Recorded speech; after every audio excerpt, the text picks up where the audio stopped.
जय हिंद दोस्तों, Sandeep tricky math special YouTube channel में आप सभी का स्वागत है। तो बिहार पुलिस न्यू भर्ती 2023 के लिए हम लोग विज्ञान के बहुत ही महत्वपूर्ण क्वेश्चंस को देखने वाले हैं। तो यह साइंस का प्रैक्टिस सेट नंबर 5 है। इससे पहले हम लोग प्रैक्टिस सेट 1 से 4 तक कवर कर चुके थे। उसे अगर आप नहीं देखे होंगे तो उसे आप ज़रूर ही देख लीजिएगा। तो चलिए दोस्तों, सेशन को स्टार्ट करते हैं और देखते हैं हम लोग बारी बारी से प्रश्न को। और यहाँ पे फर्स्ट प्रश्न है कि तत्वों का सबसे पहले वर्गीकरण किया था रदरफोर्ड, डोबेर, रेनर, मेंडलीफ या डी है इनमें से कोई नहीं। तो आपसे भी अधिक से अधिक आंसर देने का प्रयास कीजिएगा। तो देखिए, तत्वों का जो सबसे पहले वर्गीकरण जो किया गया था वह डोबेरिनर के द्वारा जो है वह किया गया था, जो कि ऑप्शन नंबर बी इसका राइट आंसर हो जाएगा। B is the right answer for this question.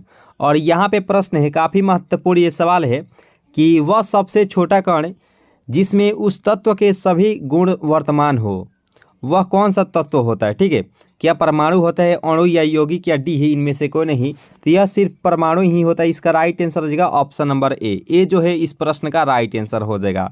और यहाँ पे प्रश्न है कि किसी तत्व के गुणों को प्रदर्शित करता है। तो यह इसका राइट आंसर क्या होगा कि किसी तत्व के गुणों को कौन सा जो है वह प्रदर्शित करता है। क्या परमाणु क्रमांक होता है, या परमाणु भार होते हैं, या अणु भार, या तुल्यांकी भार होता है। देखिए, यह जो इसके गुणों को प्रदर्शित करता है वह उसके परमाणु क्रमांक ही जो है वह पूर्ण रूप से इसको प्रदर्शित करता है, इसके गुण को। यानी कि इसका राइट आंसर हो जाएगा ऑप्शन नंबर ए। ये जो इस प्रश्न का राइट आंसर हो जाएगा। और यहाँ पे प्रश्न है कि हैलोजन में सर्वाधिक प्रभावशाली ऑक्सीकर्ता कौन सा हो जाएगा। दोस्तों, अगर ऑक्सीकर्ता अगर सबसे पहले कहेगा तो हम लोग किसके साथ हम लोग जाएंगे। तो देखिए दोस्तों, इसमें क्या, अगर ऑक्सीकरण अगर रहता तो ये फ्लोरीन जो है इस प्रश्न का राइट आंसर हो जाएगा। अगर वहीं पर अगर अवकरण रहता, अवकरण, तो वहाँ पे हम लोग आयोडीन के साथ जाते दोस्तों। अवकरण रहता तो आयोडीन होता। अगर यहाँ पे प्रश्न में ऑक्सीकरण है तो फ्लोरीन जो है इस प्रश्न का राइट आंसर हो जाएगा। इसे हम लोग जो है हैलोजन तत्व के नाम से भी जानते हैं, यानी कि वर्ग 17 के तत्व को हैलोजन ग्रुप के नाम से भी जाना जाता है। और यहाँ पे जो ब्रोमीन आप देख रहे होंगे, आप सभी को मालूम होगा कि अधातु रहते हुए भी यह जो है कमरे के ताप पर जो है यह द्रव अवस्था में पाया जाता है। तो इसका जो राइट आंसर हो जाएगा वह ऑप्शन नंबर जो सी है इस प्रश्न का सही आंसर हो जाएगा। और यहाँ पे 5 नंबर प्रश्न है कि स्वर्ण किस पदार्थ में घुल जाता है। यानी कि यहाँ पे जो सोना होता है, आप लोग जब आभूषण बनवाने जब जाते होंगे तो वहाँ पे एक कटोरी टाइप इस प्रकार से आप देखते होंगे। तो उसमें जो है इस कटोरी में कौन सा जो है वह पदार्थ रहता है। तो क्या हाइड्रोक्लोरिक अम्ल रहता है, नाइट्रिक अम्ल रहता है, एक्वारेजिया रहता है, या एसिटिक अम्ल रहता है। तो जो उस कटोरी में जो अम्ल रहता है, तो उसमें देखिए जो जब सोना किस पदार्थ में घुल जाता है तो वह उसमें जो है वह रहता है एक्वारेजिया, जो कि इस प्रश्न का राइट आंसर हो जाएगा ऑप्शन नंबर सी जो इस प्रश्न का राइट आंसर हो जाएगा। अगर 20 से 25 मिनट अगर उस अम्ल में अगर रख दिया जाए अगर सोना को, तो वह सीधा पिघल कर जो है द्रव अवस्था में जो है वह हो जाता है। तो इसका राइट आंसर हो जाएगा ऑप्शन नंबर सी। और यहाँ पे प्रश्न है कि सीने बार किसका अयस्क होता है। तो यहाँ पे इसका राइट आंसर क्या होगा दोस्तों कि सीने बार जो है वह किसका अयस्क होता है। तो इसका जो राइट आंसर हो जाएगा 6 का, वह पारा का होता है। इसका राइट आंसर हो जाएगा ऑप्शन नंबर ए। और पारा का एक खास बात होता है कि यह जो है धातु रहते हुए भी जो है कमरे के ताप पर जो है वह द्रव अवस्था में पाया जाता है। पारा जो है इस प्रश्न का राइट आंसर हो जाएगा। और यहाँ पर देख सकते हैं कि 7 प्रश्न क्या कह रहा है कि पटाखों के फटने के बाद दिखाई देने वाला चमकीला रंग किसके कारण होता है। तो सोडियम होता है, गंधक होता है, मैग्नीशियम या स्ट्रांसियम होता है। तो यहाँ पे 4 ऑप्शन आपको दिया गया है। तो इसका राइट आंसर क्या होगा कि पटाखों के फटने के बाद दिखाई देने वाला चमकीला रंग किसके कारण होता है। तो इस प्रश्न का जो राइट आंसर होने वाला है वह इसका राइट आंसर हो जाएगा ऑप्शन नंबर डी, यानी कि स्ट्रांसियम जो है इस प्रश्न का सही आंसर हो जाएगा। डी इज इसका जो है वह सही आंसर हो जाएगा। और यहाँ पे प्रश्न आप देख रहे होंगे कि किसके निष्कर्षण हेतु साइनाइड विधि प्रयुक्त होता है। यहाँ पे चांदी, मैंगनीज, तांबा और जास्ता यहाँ पे दिया गया है। तो इस प्रश्न का राइट आंसर क्या होगा कि किसके निष्कर्षण हेतु साइनाइड विधि का जो है प्रयुक्त होती है। तो इसका जो सही आंसर हो जाएगा 8 का, वह इसका राइट आंसर हो जाएगा चांदी। चांदी जो है इस प्रश्न का राइट आंसर हो जाएगा। और यहाँ पे चांदी की एक खास बात होती है, यह विद्युत का सबसे अच्छा चालक भी होता है। विद्युत का जो है वह सबसे अच्छा जो चालक होता है वह चांदी ही होता है, याद रखिएगा। तो इस प्रश्न का राइट आंसर हो जाएगा ऑप्शन नंबर ए।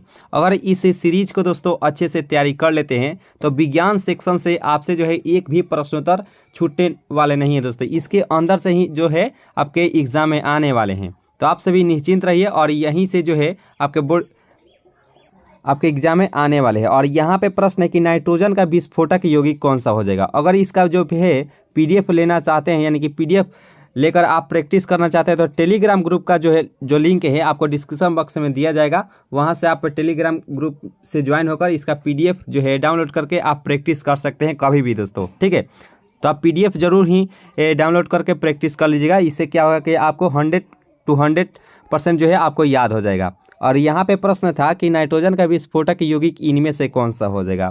जब भी दोस्तों इस प्रकार से क्वेश्चन रहेगा कि नाइट्रोजन का विस्फोटक यौगिक इनमें से कौन सा हो जाएगा, तो इसका जो सही आंसर हो जाएगा 9 का, वो हो जाएगा ऑप्शन नंबर ए, NCl3 होता है, NCl3, जो कि इस प्रश्न का राइट आंसर हो जाएगा ऑप्शन नंबर ए जो है इस प्रश्न का सही आंसर हो जाएगा। और ये क्वेश्चन जो है वह एग्जाम में पूछा जाता है कि विद्युत हीटर में वह किस तार का जो है वह प्रयुक्त किया जाता है। हीटर में जो है वह किस तार का प्रयुक्त किया जाता है। कमेंट बॉक्स में आपका आंसर जरूर ही आना चाहिए कि विद्युत हीटर में किस तार का जो है वह प्रयुक्त किया जाता है। और यहाँ पे 10वां प्रश्न भी आपके सामने आ चुका है कि हवा के वास्तविक जलवाष्प की मात्रा को क्या कहते हैं। तो यहाँ पे इसका राइट आंसर क्या होगा दोस्तों कि हवा के वास्तविक जलवाष्प की मात्रा को क्या कहते हैं। तो इसका 10 का राइट आंसर जो हो जाएगा वह परम आर्द्रता कहते हैं। इसका जो सही आंसर हो जाएगा वह ऑप्शन में जो यहाँ पे जो डी है इस प्रश्न का राइट आंसर हो जाएगा। और यहाँ पे प्रश्न है कि मानव निर्मित प्रथम रेशा कौन सा था, यानी कि जो मानव के द्वारा जो निर्मित किया गया था रेशा वह इनमें से कौन सा हो जाएगा। तो इसका जो सही आंसर हो जाएगा 11th का, वह हो जाएगा नाइलॉन। नाइलॉन जो है इस प्रश्न का सही आंसर हो जाएगा, जो बी ऑप्शन है इस प्रश्न का राइट आंसर हो जाएगा। और यहाँ पे 150 डिग्री सेल्सियस तक गर्म होने पर यूरिया देता है। आपको याद होगा कि सबसे पहले जो है वह यूरिया का जो है वह प्रयोगशाला में ज्ञात किया गया था दोस्तों, याद रखिएगा। यूरिया का जो है सबसे पहले प्रयोगशाला में ज्ञात किया गया था। और यहाँ पे इसका राइट आंसर क्या होगा कि 150 डिग्री सेल्सियस तक गर्म होने पर यूरिया देता है। तो इसका जो सही आंसर हो जाएगा 12 का, वह वायुरेट जो है इस प्रश्न का राइट आंसर हो जाएगा, जो कि डी जो है इस प्रश्न का सही आंसर हो जाएगा। और यहाँ पे प्रश्न है कि रेडियोथेरेपी में उपयोग होने वाले नोबल गैस इनमें से कौन सा हो जाएगा। यहाँ पे इस प्रश्न का राइट आंसर क्या होगा कि रेडियोथेरेपी में उपयोग होने वाली नोबल गैस इनमें से कौन सा हो जाएगा। तो इसका जो सही आंसर हो जाएगा यहाँ पे 13वां प्रश्न का, वह हो जाएगा ऑप्शन नंबर बी, यानी कि रेडॉन जो है इस प्रश्न का सही आंसर हो जाएगा। जो यहाँ पे जो बी ऑप्शन है इस प्रश्न का राइट आंसर हो जाएगा। और यहाँ पे 14वां प्रश्न है कि नाभिकीय विखंडन को सर्वप्रथम प्रयोगात्मक तरीके से देखा गया था। तो इसका जो राइट आंसर हो जाएगा, यहाँ पे प्रश्न है कि नाभिकीय विखंडन को सर्वप्रथम प्रयोगात्मक तरीके से देखा गया था। तो ये स्ट्रासमस द्वारा जो है इस प्रश्न का राइट आंसर हो जाएगा। ऑप्शन नंबर यहाँ पे जो बी ऑप्शन है इस प्रश्न का राइट आंसर हो जाएगा। जो कि नाभिकीय विखंडन किस में होता है, तो परमाणु जो बम होता है, परमाणु बम, वह नाभिकीय विखंडन पर जो है वह कार्य करता है। और सूर्य का जो प्रकाश है वह नाभिकीय संलयन पर जो है वह कार्य करता है, यानी कि हाइड्रोजन बम जो है वह भी नाभिकीय संलयन पर ही कार्य करता है, और परमाणु बम जो है नाभिकीय विखंडन पर कार्य करता है, याद रखिएगा। तो इस प्रश्न का जो राइट आंसर हो जाएगा ऑप्शन नंबर बी। और यहाँ पे 15वां प्रश्न है कि जास्ता जो है निम्न मिश्र धातु में उपस्थित नहीं है। यहाँ पे उपस्थित नहीं पूछा गया है। तो यहाँ पे इसका जो सही आंसर हो जाएगा वह इसका राइट आंसर हो जाएगा कांसा। कांसा जो है इस प्रश्न का राइट आंसर हो जाएगा। 15वां प्रश्न का जो राइट आंसर हो जाएगा वह हो जाएगा ऑप्शन नंबर बी। और एक क्वेश्चन दोस्तों पूछ लिया जाता है कि पीतल का मिश्र धातु कौन सा होता है। तो एक आपको याद होगा कि पिताजी अगर याद होगा तो आप सभी को पीतल का जो है मिश्र धातु आराम से जो है वह याद हो जाएगा। पी से पीतल, त से तांबा और ज से जास्ता, यानी कि पीतल का जो मिश्र धातु हो जाएगा वह तांबा और जास्ता हो जाएगा, याद रखिएगा। तो पी से पीतल, त से तांबा और ज से जास्ता, यानी कि पीतल का जो मिश्र धातु हो जाएगा वह तांबा और जास्ता ही होता है, याद रखिएगा। और यहाँ पे प्रश्न 16वां प्रश्न आप देख रहे होंगे स्क्रीन पर, जो कि काफ़ी महत्वपूर्ण ये सवाल है कि निम्न में सर्वाधिक परिस्थिति अनुकूलन ईंधन कौन सा हो जाएगा। तो यहाँ पे इसका राइट आंसर क्या होगा दोस्तों कि सर्वाधिक पारिस्थितिक अनुकूलन ईंधन इनमें से कौन सा हो जाएगा। तो यहाँ पे 16 प्रश्न का जो राइट आंसर हो जाएगा वह हाइड्रोजन इसका राइट आंसर हो जाएगा। हाइड्रोजन जो है इस प्रश्न का राइट आंसर हो जाएगा और इसे जो है भविष्य का ईंधन भी कहा जाता है, ठीक है। तो हाइड्रोजन जो है इस प्रश्न का राइट आंसर हो जाएगा। और यहाँ पे 17वां प्रश्न भी आप सभी के सामने उपस्थित हो चुका है कि त्वरित चालक निर्मित होते हैं तांबा से, एल्यूमिनियम से, लोहा से या इस्पात से। तो यहाँ पे बताना है कि त्वरित चालक जो है वह निर्मित होते हैं। देखिए 17वां प्रश्न का जो राइट आंसर हो जाएगा वह तांबा से होते हैं, याद रखेगा। इस प्रश्न का सही आंसर हो जाएगा ऑप्शन नंबर ए, ये जो इस प्रश्न का राइट आंसर हो जाएगा। और एक दोस्तों लोहा का मुख्य यस्क भी पूछ लिया जाता है कि लोहा का जो है मुख्य यस्क कौन सा होता है। तो जब भी दोस्तों अगर मुख्य यस्क कहेगा तो वह हेमेटाइट होता है। हेमेटाइट जो है वह लोहा का मुख्य यस्क होता है। और एल्यूमिनियम का कौन सा होता है तो वह बॉक्साइट होता है, याद रखेगा। तो इस प्रश्न का राइट आंसर हो जाएगा ऑप्शन नंबर ए, ये जो इस प्रश्न का सही आंसर हो जाएगा। और यहाँ पे प्रश्न है कि प्रकाश की गति न्यूनतम होगी जब वह गुजरेगी। अब वैसे बात करें प्रकाश की जो चाल होती है वह 3 गुने 10⁸ मीटर पर सेकेंड होता है, जो कि निर्वात में होती है, याद रखिएगा। तो यहाँ पे बताना कि प्रकाश की गति न्यूनतम यानी कि सबसे कम यहाँ पे किस माध्यम से जब गुजरेगी तो होगी। तो इसका जो राइट आंसर हो जाएगा 18वां प्रश्न का राइट आंसर अब तक आप दे दिए होंगे कि कांच जो है इस प्रश्न का राइट आंसर हो जाएगा। जो सी ऑप्शन है इस प्रश्न का सही आंसर हो जाएगा। C is the right answer for this question, यानी कि कांच यानी कि ग्लास जो इस प्रश्न का सही आंसर हो जाएगा। तो उम्मीद करते हैं यहाँ तक जो सेशन है आप सभी को अच्छी लगी होंगी। दोस्तों अगर लग रही होंगी तो लाइक जरूर कीजिएगा दोस्तों, और अगर चांस अगर नए जुड़े हों तो जरूर ही सब्सक्राइब कर लीजिएगा। और यहाँ पे प्रश्न के रेडियम प्राप्त होता है तो गैलेना से, हेमेटाइट से, पिच ब्लेंड से या बॉक्साइट से। दोस्तों यहाँ पे रेडियम का बात किया गया है तो इसका जो सही आंसर हो जाएगा 19 का वह हो जाएगा ऑप्शन नंबर सी, यानी कि पिच ब्लेंड से जो है इस प्रश्न का राइट आंसर हो जाएगा। हेमेटाइट जो तो ये तो लोहा हो जाएगा और बॉक्साइट जो है यहाँ पे एल्यूमिनियम हो जाएगा। तो यहाँ पे रेडियम का बात किया गया है तो यहाँ पे ऑप्शन नंबर यहाँ पे जो सी ऑप्शन है इस प्रश्न का राइट आंसर हो जाएगा। और यहाँ पे 20वां प्रश्न आपके सामने आ चुका है कि हेनरी जो है वह किसका इकाई होता है, यानी कि हेनरी जो है वह किसका मात्रक होता है। विद्युत धारिता, चुंबकीय क्षेत्र, प्रतिरोध या प्रेरकत्व। जब भी दोस्तों हेनरी का बात किया जाता है तो इससे बड़े एच से सूचित करते हैं। और हेनरी जो मात्रक होता है तो वह स्व प्रेरकत्व या अनन्य प्रेरण का जो है वह मात्रक होता है, यानी कि प्रेरकत्व जो है इस प्रश्न का राइट आंसर हो जाएगा। जो यहाँ पे जो सी ऑप्शन है इस प्रश्न का राइट आंसर हो जाएगा। और धारिता की बात करें तो धारिता का जो मात्रक हो जाएगा वह फैराड होता है, याद रखेगा। फैराडे जो है वह इसका मात्रक होता है जो कि इसे हम लोग बड़े एफ से सूचित करते हैं। प्रतिरोध का मात्रक ओम होता है, जिसे उल्टा लोटा से हम लोग सूचित करते हैं। आपको याद रहेगा प्रतिरोध का मात्रक जो है वह ओम होता है। और जो दोस्तों आपसे एक सवाल है कि धारा का जो है वह मात्रक क्या होता है। कमेंट बॉक्स में आपका आंसर जरूर ही आना चाहिए कि धारा का जो है वह मात्रक क्या होता है। तो इस प्रश्न का जो राइट आंसर हो जाएगा वह ऑप्शन नंबर जो सी ऑप्शन इस प्रश्न का राइट आंसर हो जाएगा। सेशन अगर अच्छी लग रही हो तो जरूर ही लाइक कीजिएगा दोस्तों। और यहाँ पे प्रश्न है कि 1 जूल कितने कैलोरी के बराबर होता है। थोड़ा सा यहाँ पे जूल के बारे में बताना चाहते हैं कि ऊर्जा का जो मात्रक होता है, ऊर्जा का मात्रक वह इसे जूल में मापते हैं, यानी कि साधारण में इसे जूल में मापते हैं दोस्तों, याद रखिएगा। जूल इसका मात्रक होता है। और ऊर्जा का जो अगर व्यावसायिक मात्रक अगर कहेगा, व्यावसायिक मात्रक कहे या सबसे बड़ा अगर मात्रक कहे ऊर्जा का तो वह किलोवाट घंटा होता है। आप सभी को जरूर ही मालूम होगा। तो याद रखिएगा सबसे बड़ा जो मात्रक होता है वह किलोवाट घंटा इसका मात्रक होता है। और ऊर्जा का साधारण अगर मात्रा अगर कहे दोस्तों, यानी कि इसका मात्रक कहे तो वो जूल में मापा जाता है, याद रखिएगा। तो इसका जो अभी तो इसका आंसर अभी नहीं हम लोग जाने हैं कि यहाँ पे बताना है कि 1 जूल कितने कैलोरी के बराबर होता है।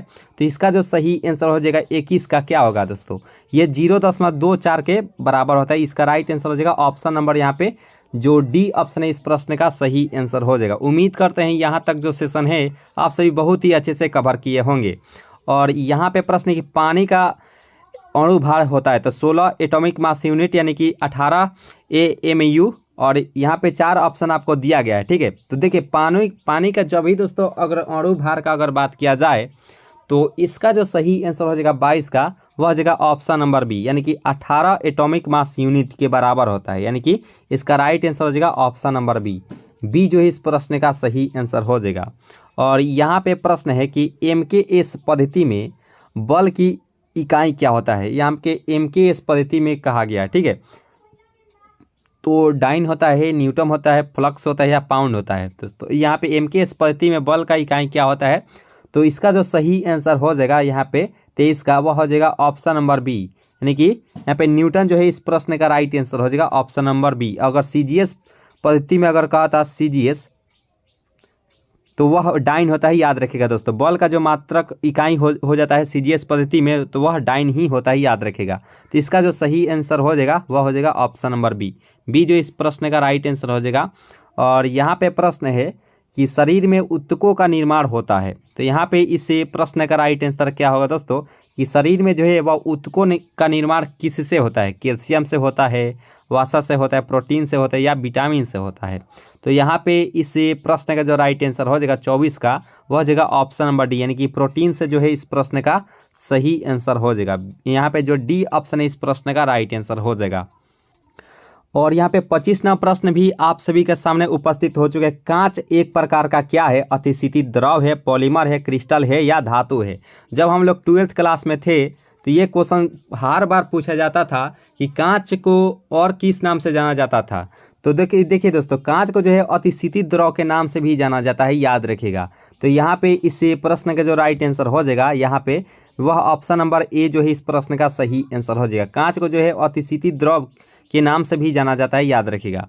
तो यहाँ पे जो ए ऑप्शन है इस प्रश्न का राइट आंसर हो जाएगा। और यहाँ पे 26वां प्रश्न है कि इंटीग्रेटेड सर्किट चिप पर किसकी परत होती है, तो सिलिकॉन की, निकिल की, कॉपर की या आयरन की। तो इंटीग्रेटेड सर्किट चिप पर जो है किसकी परत होती है, तो यहाँ पे इसका जो सही आंसर हो जाएगा 26 का, वह हो जाएगा सिलिकॉन की होती है, याद रखिएगा। इसका जो राइट आंसर हो जाएगा ऑप्शन नंबर यहाँ पे जो ए ऑप्शन इस प्रश्न का सही आंसर हो जाएगा। सेशन अगर अच्छी लग रही हो तो लाइक जरूर ही कीजिएगा, और अगर चैनल से अगर नए जुड़े हो तो जरूर ही सब्सक्राइब कर लीजिएगा। इसका जो PDF है आपको टेलीग्राम ग्रुप से ज्वाइन होते हैं तो आपको PDF ये मिल जाएगा दोस्तों आंसर की के साथ, जहां से आप डाउनलोड करके आप प्रैक्टिस कर सकते हैं कभी भी दोस्तों। टेलीग्राम का जो लिंक है वह इसी वीडियो के नीचे डिस्क्रिप्शन बॉक्स में दिया गया है। और यहाँ पे प्रश्न है कि चुंबकीय डिस्क पर किस पदार्थ की परत होती है। यहाँ पे इस प्रश्न का राइट आंसर क्या होगा दोस्तों, कि चुंबकीय डिस्क पर जो है वह किस पदार्थ की जो है वह परत होती है। तो 27वां प्रश्न का जो राइट आंसर हो जाएगा वह आयरन ऑक्साइड की ही होती है, याद रखिएगा। इसका जो राइट आंसर हो जाएगा वह राइट आंसर हो जाएगा ऑप्शन नंबर ए। और यहाँ पे पीयूष ग्रंथि स्थित होता है, ये सभी को मालूम होगा कि पीयूष ग्रंथि जो स्थित रहता है वह सभी को मालूम होगा कि वह इसका राइट आंसर हो जाएगा ऑप्शन नंबर बी, यानी कि सिर में जो है वह उपस्थित रहता है। जो कि मान लीजिए ये हमारा सिर है तो वह पीछे जो है वह पीयूष ग्रंथि जो है वह उपस्थित रहता है, ठीक है। इसका जो राइट आंसर हो जाएगा ऑप्शन नंबर बी दोस्तों। इसे पीयूष ग्रंथि के जो है वह मास्टर ग्लैंड के नाम से भी जाना जाता है, यानी कि मास्टर ग्रंथि के भी नाम से जाना जाता है, याद रखिएगा दोस्तों। इसका राइट आंसर हो जाएगा ऑप्शन नंबर बी। और यहाँ पे 29वां प्रश्न है कि विटामिन ई की कमी से होता है। तो इससे रिलेटेड हम लोग 5 से 6 हम लोग जानेंगे दोस्तों विटामिन की कमी से, दोस्तों याद रखिएगा। देखिए यहाँ पे विटामिन ई की बात करें तो ये इसका जो राइट आंसर हो जाएगा वह नपुंसकता होता है, यानी कि नहीं होता है कि बांझपन, इसे नपुंसकता यानी कि बांझपन इसे कहते हैं दोस्तों, याद रखिए दोस्तों बांझपन। और इसका जो राइट आंसर हो जाएगा वह ऑप्शन नंबर यहाँ पे जो डी ऑप्शन है इस प्रश्न का राइट आंसर हो जाएगा। और बेरी किसके कमी से होता है, तो विटामिन बी के कमी से होता है बेरी दोस्तों, याद रखेगा। और रतौंधी किसके कारण होता है, तो विटामिन ए के कमी से रतौंधी होता है। और रिकेट्स किसके कारण होता है, तो विटामिन डी के कमी से जो है वह जो है रिकेट्स होता है। और एक क्वेश्चन पूछा जाता है कि रक्त का थाका होना वह किस विटामिन की कमी से होता है, तो विटामिन के कमी से, याद रखेगा। और एक दोस्तों क्वेश्चन पूछा जाता है कि विटामिन B12 में जो है वह कौन सा धातु जो है वह पाया जाता है, याद रखेगा दोस्तों। कमेंट बॉक्स से आप जरूर ही बताने का प्रयास कीजिएगा कि विटामिन B12 में जो है वह कौन सा जो है वह धातु पाया जाता है, जल्दी से कमेंट करने का प्रयास कीजिएगा। तो इस प्रश्न का जो राइट आंसर हो जाएगा विटामिन ई की कमी से जो होता है वह नपुंसकता होता है। इसका राइट आंसर हो जाएगा ऑप्शन नंबर डी। नपुंसकता कहे या बांझपन कहे दोनों सेम ही होता है, इसका राइट आंसर हो जाएगा ऑप्शन नंबर डी। और यहाँ पे प्रश्न है कि प्रति सेकेंड एक रेडियम कितने RPM के बराबर होता है। तो यहाँ पे 30वां प्रश्न का राइट आंसर क्या होगा दोस्तों, कि प्रति सेकेंड एक रेडियम कितने RPM के बराबर होता है। तो यहाँ पे 30वां प्रश्न का जो राइट आंसर हो जाएगा वह जाएगा ऑप्शन नंबर बी, यानी कि 9.549 होता है, यानी कि इसका राइट आंसर हो जाएगा ऑप्शन नंबर बी। बी जो इस प्रश्न का राइट आंसर हो जाएगा। उम्मीद करते हैं यहाँ तक जो सेशन है आप सभी को बहुत ही अच्छी लगी होगी, और लग रही होंगी अच्छी तो जरूर ही लाइक एक कीजिएगा, लास्ट में कमेंट कीजिएगा कि ये सेशन आपको कैसा लगा, है ना दोस्तों। और यहाँ पे प्रश्न है कि FIR में आई अक्षर का घोतक क्या होता है, यानी कि आई अक्षर का जो है वह अर्थ क्या होता है। तो यहाँ पे आई अक्षर का जो अर्थ होता है, यहाँ पे इसका जो राइट आंसर हो जाएगा 31 का, वह इंफॉर्मेशन होता है। इसका राइट आंसर हो जाएगा ऑप्शन नंबर ए। और यहाँ पे प्रश्न है कि भारत का प्रथम परमाणु रिएक्टर किस नाम से जाना जाता है। तो सभी को मालूम होगा कि भारत का जो प्रथम परमाणु रिएक्टर का जो है नाम वह किस नाम से जाना जाता है। तो इसका जो सही आंसर हो जाएगा 32 का हो जाएगा अप्सरा जो है इस प्रश्न का राइट आंसर हो जाएगा ऑप्शन नंबर बी। बी जो इस प्रश्न का राइट आंसर हो जाएगा। और यहाँ पे प्रश्न है कि श्यानता की SI यूनिट क्या होती है। तो यहाँ पे श्यानता का जो है SI इकाई यहाँ पे पूछा गया है। तो सभी को मालूम होगा कि पोइज में इसका मात्रक होता है। इसका राइट आंसर हो जाएगा ऑप्शन नंबर ए। ए जो है इस प्रश्न का राइट आंसर हो जाएगा। और पास्कल किसका होता है, तो दाब का जो मात्रक होता है वह पास्कल में मापा जाता है, याद रखिएगा। तो इसका इस प्रश्न का जो राइट आंसर हो जाएगा वह ऑप्शन नंबर यहाँ पे जो ए ऑप्शन है इस प्रश्न का सही आंसर हो जाएगा। और यहाँ पे प्रश्न है कि कौन जो है अचुंबकीय पदार्थ है। तो यहाँ पे अचुंबकीय पदार्थ है पूछा गया है। तो ये पीतल के साथ हम लोग जाएंगे जो कि इस प्रश्न का राइट आंसर हो जाएगा। अगर वहीं पे कहा था कि लोहा, इसमें से कौन सा जो है पदार्थ है वह लौह चुंबकीय पदार्थ है, तो लोहा निकेल कोबाल्ट होता है, याद रखेगा दोस्तों। यानी कि लोहा यानी कि Fe, Na और CO, लोहा निकेल कोबाल्ट जो है वह लौह चुंबकीय पदार्थ होता है, याद रखें। यानी फेरोमैग्नेटिक सब्सटेंस होते हैं। इस प्रश्न का राइट आंसर हो जाएगा अचुंबकीय पदार्थ यहाँ पे पूछा गया है। तो इसका राइट आंसर हो जाएगा ऑप्शन नंबर डी। पीतल जो है इस प्रश्न का राइट आंसर हो जाएगा। और यहाँ पे विकास का प्रारंभिक बल इनमें से कौन सा हो जाएगा। यहाँ पे 4 ऑप्शन आपको दिया गया है। चारों ऑप्शन में से कौन सा जो ऑप्शन है वह सही आंसर हो जाएगा कि विकास का प्रारंभिक बल इनमें से कौन सा हो जाएगा। देखिए 35 नंबर प्रश्न का जो राइट आंसर हो जाएगा, उम्मीद करते हैं आपसे भी जो है ऑप्शन नंबर बी को बताए हैं, जो कि बिल्कुल ही सही आंसर हो जाएगा। यानी प्राकृतिक वरण जो है इस प्रश्न का राइट आंसर हो जाएगा। और एक दोस्तों क्वेश्चन पूछ लिया जाता है एग्जाम में कि आनुवंशिकी के पिता किसे कहा जाता है। जल्दी से कमेंट करके बताने का प्रयास कीजिएगा। जितने भी क्वेश्चंस आज हम पूछे हैं वो सभी क्वेश्चंस का आंसर आप कमेंट बॉक्स में जरूर ही देने का प्रयास कीजिएगा। तो अभी पूछा गया है कि आनुवंशिकी के पिता किसे कहा जाता है। दोस्तों कमेंट बॉक्स में जल्दी से बताने का प्रयास कीजिएगा। और यहाँ पे प्रश्न है कि इनमें से कौन सा जो कण है परमाणु में नहीं होता है। देखिए परमाणु के, तो यहाँ पे परमाणु में कौन सा जो है वह नहीं होता है। तो परमाणु में मान लीजिए परमाणु है और नाभिक में ये हम बताना चाहते हैं, ठीक है। तो परमाणु में इलेक्ट्रॉन भी होता है, इलेक्ट्रॉन इसके चारों तरफ चक्कर लगाता है। और जो नाभिक होता है इसमें प्रोटॉन और न्यूट्रॉन होता है। लेकिन न्यूट्रिनो कहाँ होता है दोस्तों। तो इसका जो राइट आंसर हो जाएगा वह ऑप्शन नंबर यहाँ पे जो डी ऑप्शन है इस प्रश्न का राइट आंसर हो जाएगा। डी जो है इस प्रश्न का राइट आंसर हो जाएगा। और परमाणु के जो नाभिक होता है हमेशा पॉजिटिव ही होता है, क्योंकि इसमें प्रोटॉन और न्यूट्रॉन ही शामिल होते हैं, याद रखिएगा। और इलेक्ट्रॉन जो है इस पर चारों तरफ चक्कर लगाता है। और इस इलेक्ट्रॉन का जो मान होता है 1.6 × 10 के पावर -19 कूलम होता है, याद रखिएगा दोस्तों। ये इलेक्ट्रॉन जो आवेश होता है, आवेश वह इसका राइट आंसर हो जाएगा, ठीक है। इलेक्ट्रॉन और प्रोटॉन के लिए पॉजिटिव होता है, न्यूट्रॉन पर तो कोई आवेश ही नहीं होता है, और प्रोटॉन के लिए पॉजिटिव होता है, याद रखिएगा। तो इस प्रश्न का जो राइट आंसर हो जाएगा न्यूट्रिनो जो है इस प्रश्न का सही आंसर हो जाएगा डी। और डायनेमो का कार्य सिद्धांत आधारित होता है। यहाँ पे काफ़ी महत्वपूर्ण ये सवाल है कि डायनेमो का सिद्धांत आधारित होता है। तो यहाँ पे 4 ऑप्शन आपको दिया गया है, इसका राइट आंसर क्या होगा।